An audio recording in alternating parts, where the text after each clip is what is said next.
Hello and welcome. Today, we are going to explore the origin of the quadratic formula.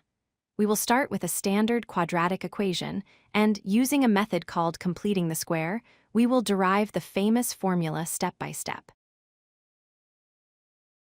Let's begin with the foundation, the quadratic equation. Its standard form is a x squared plus bx plus c equals 0. In this equation, a, b, and c represent constant numbers, with the important rule that a cannot be 0. Our ultimate objective is to find the value or values of x that make this statement true. Our main goal is to take the standard quadratic equation, a x squared plus bx plus c equals 0, and algebraically rearrange it. We want to isolate x on one side of the equation to find its value. In other words, we want to transform the equation into the form x equals something. The first step in isolating x is to move the constant term c away from the terms containing x. We do this by subtracting c from both sides of the equation. This gives us a x squared plus bx equals negative c. To make the process of completing the square simpler, we need the coefficient of the x squared term to be 1.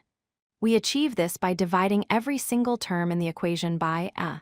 This results in the new equation, x squared plus b over a times x equals negative c over a.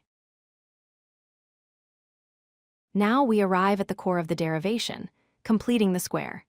The idea is to add a specific value to the left side of our equation to turn it into a perfect square trinomial.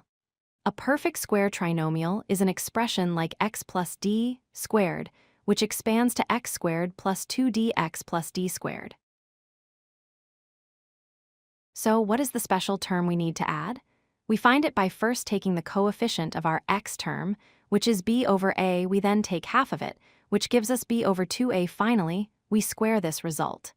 Squaring b over 2a gives us b squared over 4a squared. This is the term we need. A fundamental rule in algebra is that whatever you do to one side of an equation, you must do to the other to keep it balanced.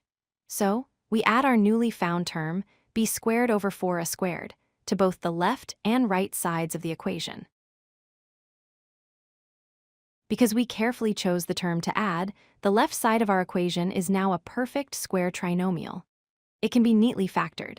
The expression x squared plus b over a times x plus b squared over 4a squared simplifies down to the quantity x plus b over 2a all squared. On the right side, we can combine the two fractions into a single fraction, b squared minus 4ac all over 4a squared. Now, we take the square root of both sides to undo the square on the left.